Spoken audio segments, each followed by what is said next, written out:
Arsono dan diserahkan kepada Sekretaris Daerah Kabupaten Tulungagung, dan selanjutnya tokoh wayang Bunto Dewa ini akan diserahkan kepada Ki Dalang Cahyo Kuntabi SSN MSN saking Jaten Karanganyar, Jawa Tengah. Bersama Jumatan Pendengar Populer Aslum Soto Sarmati dalam Cahyo Kuntabi Sakredo Paklara Beri Purwo kita mimiti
Hamblak Udiro jagat kebak sesambat tangis kaling sengonyes wis lumaku 16 dino Pandhawa Kurawa nyabrang getih wonten madyaning Tegal Kurukshetra.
ingkang keprungu hamung sambat lelayu para prajurit ingkang nandhang sakit ngrintih perih dadi korbaning Bratayuda paranggene ngamapan wonten ing pasanggrahan Hulu Pitu manungge Sri Duryudana kawis tinggal pan sigra mangarsa lumatur yudicara mrih lejar ingkang lagya nandhang Sumbawa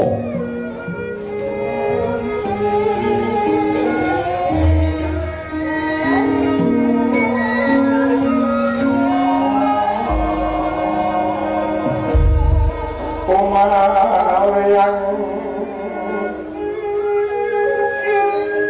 Otoking Hadyu pengangen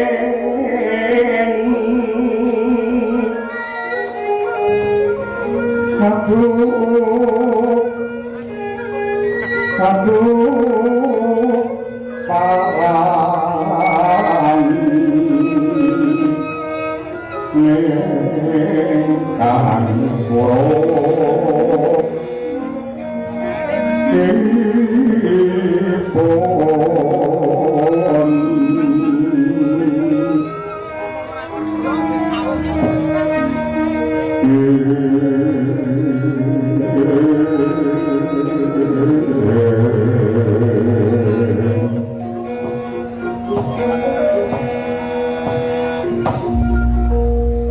Kawula nuwun sewang Anak Prabu Duryudana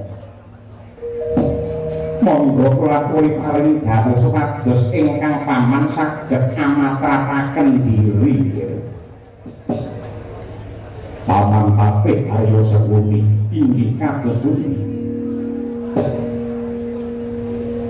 sampun kathah senopati lan prajurit Ngastina ingkang dados korban wonten madyaning Tegal Kuruseda inggih kasinggihan pramila monggo samangke enggal nindakaken reka daya kangge ngawekani lelampahan menika reka daya pripun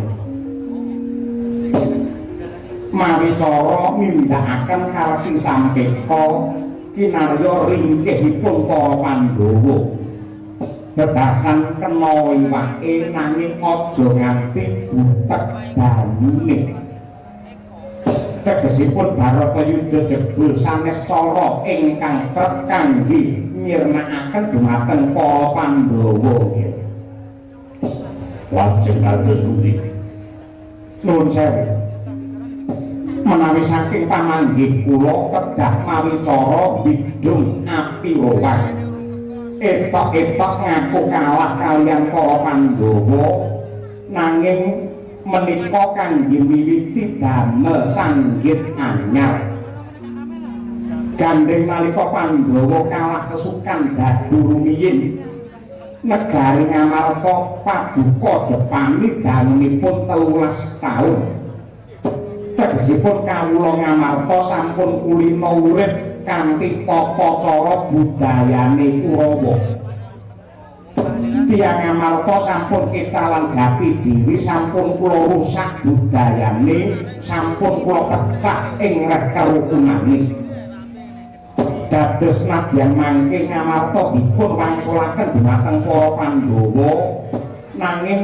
tata carane urip kawula Ngamarta saged kula kendhaleni saking mriki yen para kawulane wis kelangan rasa kabangsan, kelangan rasa manunggal, tartamtu negari Ngamarta badhe propos lan ringkih satemah gampil anggenipun badhe ngrebahaken para Pandhawa. Mangka kang rusuh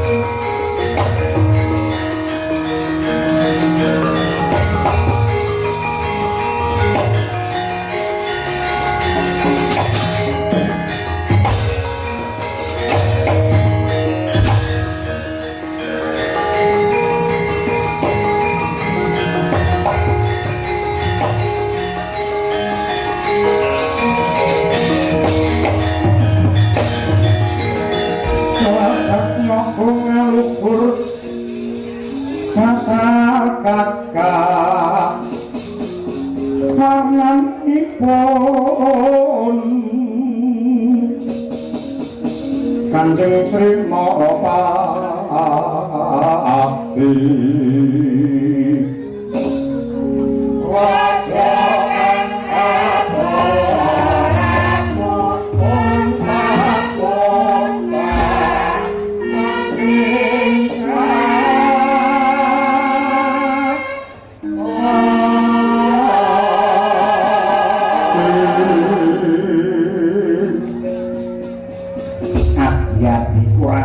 sakembaran saka Plasa Jenar kowe gajaksa apa dene Sara Basanta kawula nuwun wonten timbalan ingkang dawuh Kakang Patih Arya Sengkuni wonten dawuh Kakang Patih gandeng wis cetha ngigla tanpa warana uripe wong Plasa Jenar kuwi dimulyake karo Ngastina dimulyake kelawan Anggir Duryudana saben-saben wong Plasa Jenar duwe kerepotan apa-apa mesti sing bantu negara Ngastina klebu nalika kratonmu kuwi boyongan sing bantu sapa ya pamarentah saka negara Ngastina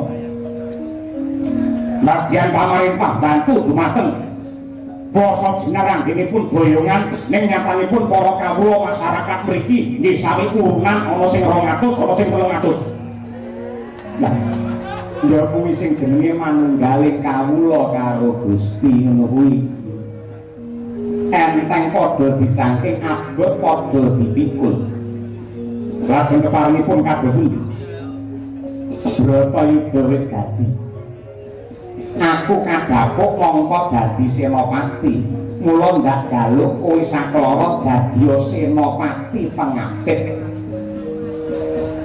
Sri Palungguhan iki buktekno marang wong sak jagat buktekno karo wong sak donya lamun to wong Plasa Jenar kuwi kadigdayane tetep isih nggirisi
sandemu coba. Ah. Oh. Oh. Hey. Oh. Ah. Oh. Ah. Hey.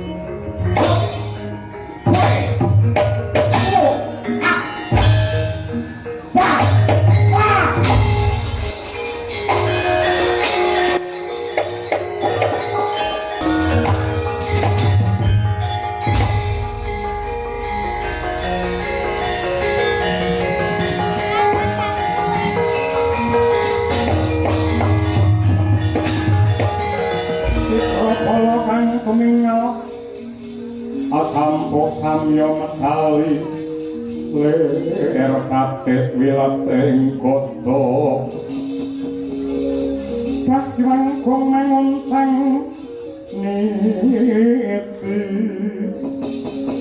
wong bincang sangat cimicil latinyo ngatali uwus Tresna Surawilaga kaya buta singa brakil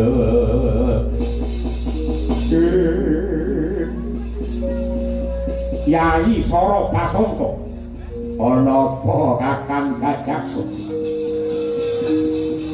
sing jenenge wong perang kuwi ora mung adu karosan lan otot sing kudu kuat nanging sing wigati ing bab pamikir kudu bisa nggunakake swasana iki kanggo srana ringkihe musuh sing dikersake kepiye. Aku ngerti kekuatane para Pandhawa iki sejatine mung ana tangane panenggak Pandhawa ya kuwi Siwarkudara. Bebantenge Pandhawa iki ya mung Werkudara.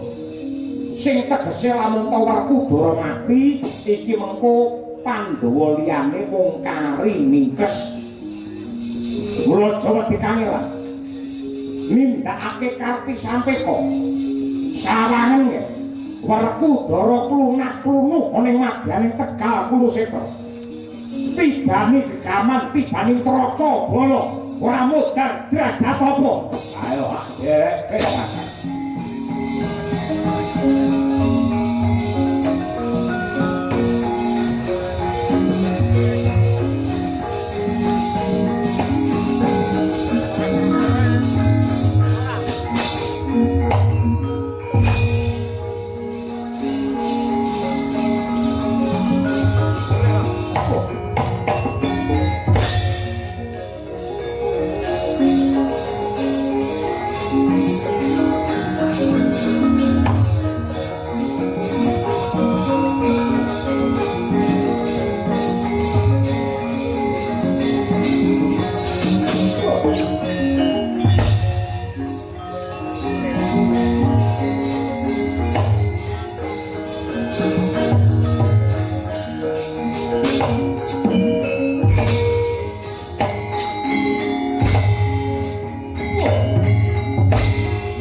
Kongkleng nek pinter temen ta kowe.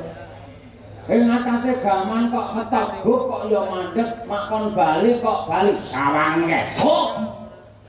Bali. Aku pengen meguru karo kowe. Piye carane iso ngendhaleni gaman kaya ngono kuwi? Pengen kaya aku. Pengen yo banget. Yen pengen jer kasuki mawa beyo. Tegese kelakone Tanjaka kudu mawa pangorbanan. Maknane mahare dhuwit 200.000. 100 ya, 200. Gelem 200, ra gelem 200. Tinimbang iki mengko mbacut kemenang ngendhali karo gaman-gaman lae. Mergo kabeh mau, bali. Dan ampuh tenan 200. Oke, pancen ngelmu ki larang regane, men berkah ya.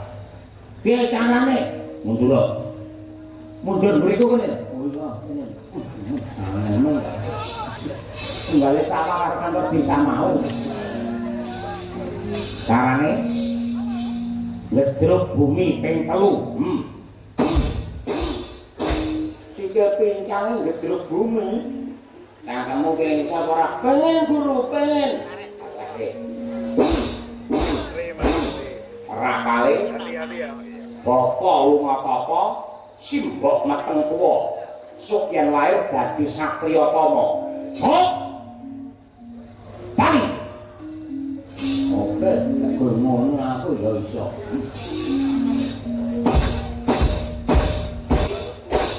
Ping 3 nyok. Ping 3. Piye mau? Bapa lunga tapa. Bapa lunga tapa simbok ditengi wong. Goblok rapal iki digatekke. Bapa lunga tapa simbok meteng tuwa. Lah iya, anane meteng tuwa lak ditengi wong. Rapal aja dibantah. Oke, guru, oke. Bapa lunga tapa simbok meteng tuwa sing lain dadi satriya utama. Bali. Mandura.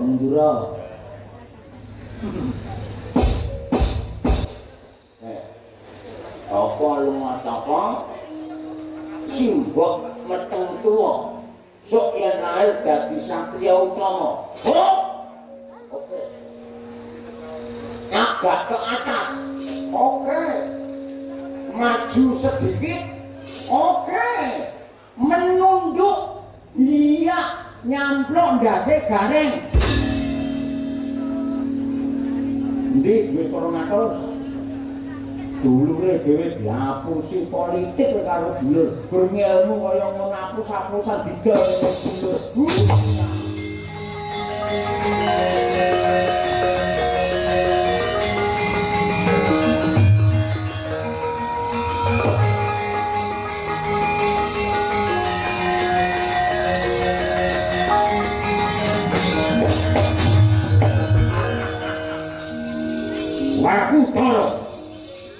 nom mripatmu jereng gobokmu.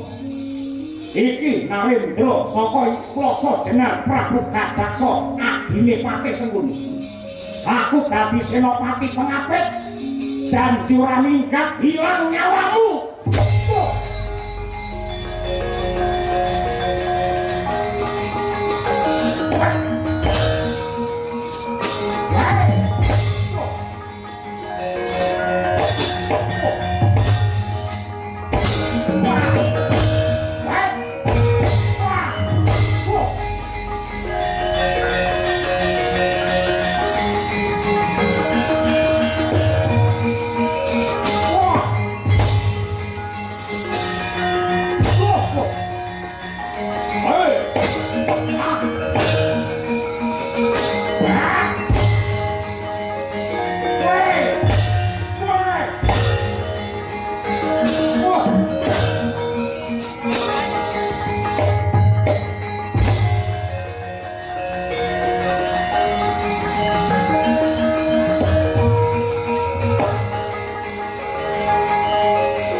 Kaya banteng tawang kanin angge pandak Pandora den Werkudara mangkrak rodo anyandak bangkeane Gajaksa Sara Basanta den dukumba pecah tirai.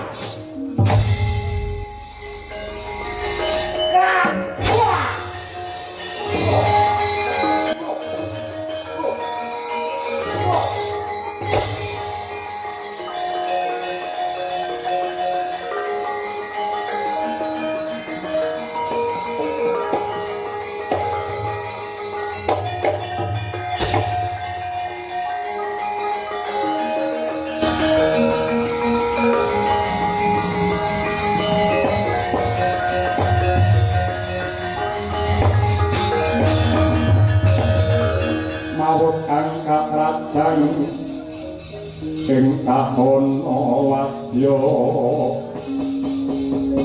sangkep kaprabon prang kang abramarkata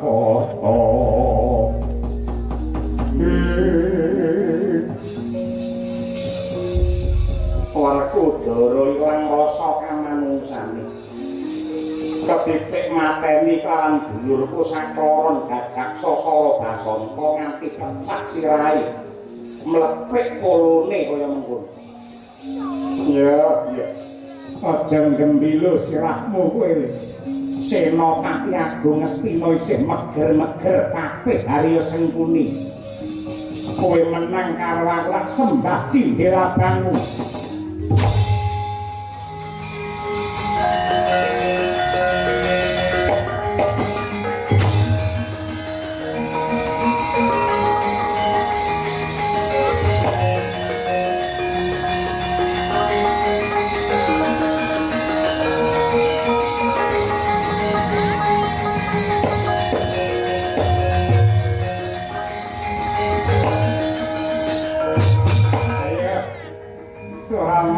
Jaya rata nampian kaya wanjala rebutan kaya menjangan mati rabaka kikrik kuluku salombo adiku loro mati utang wirang nyaru wirang utang pati nyaru pati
mati mergo pancen KTP ku seumur hidup.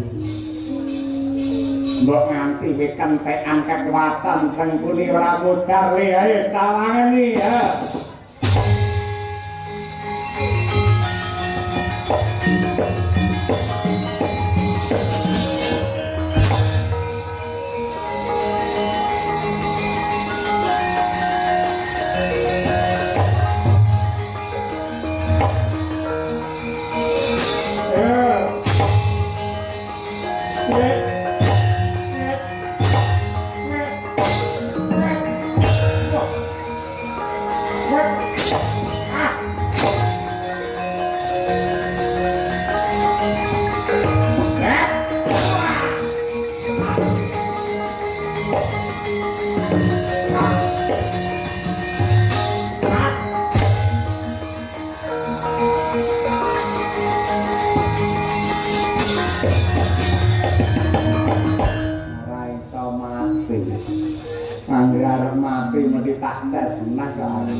Mesti kentekan akal Werkudara musuh aku. Sawangen le sing meger-meger iki ayo.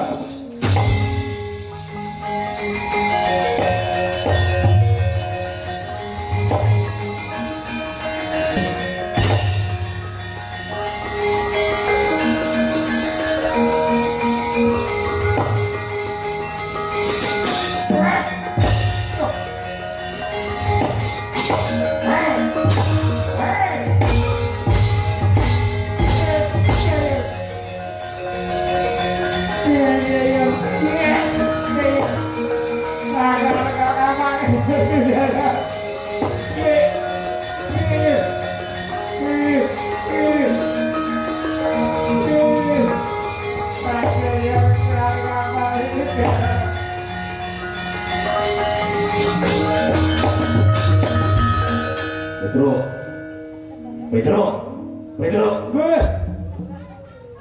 pripun? Sing endi? Gede tuwa anake papat lho. Telu. Antarja Gatotkaca Antasena. Cara Banyumas niku papat sampean. Sendini. Oh iya. Sing endi? Lah niki mangsilake sik jarike mriko. Nah. Ngene. Cinuk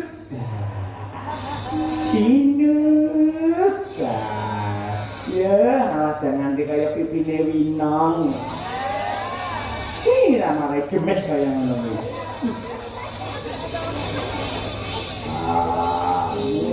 kata resik-resik gitu terus kaya ngene kok garing-garing Tumasane nek garing rentek dhewe no iki. Pun niku pun jelas niku. Niki lho Mang Pirsani. Wis mencap-mencap niku lho. Kirang-kirang lelakon. Para Pandhawa nemahi panandhang merga saka pakar tine racun Sengkuni. Ripalung waniki kowe munduh wae panggawe. Werkudara aku njaluk ngapura aku tobat aku ngemangsani luput ing kene dalan pati aku njaluk ngapura Werkudara gendang selak subuh dan blus ngoten batku gede kula pasakno di palung wae kedumren sampe merem to? Ora mung tolo merem, keduren geger niku. Mangelek. Nah, iki lho. Nah, iki. Oke, manten wae ngaten lho nggih. Manten lho nggih. Nah, iki pas iki asa dadi wawa. Iya, pas iki. Awas. 1, 2 nggih. 2, 3.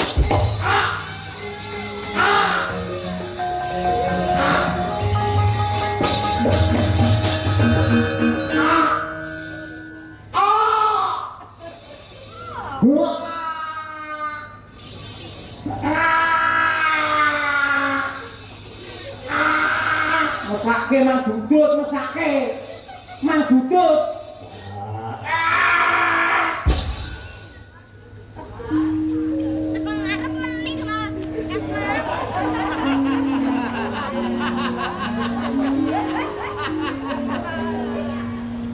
mriki.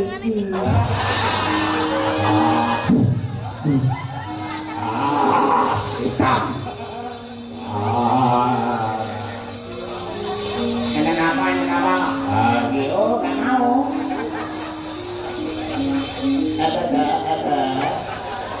Enak apa? Yo, ini minyak wangi. Budi.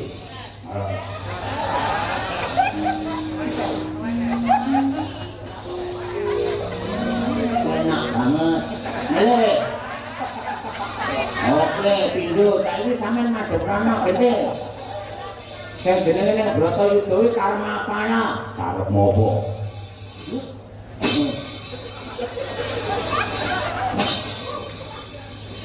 Hah? Ah. Jalani.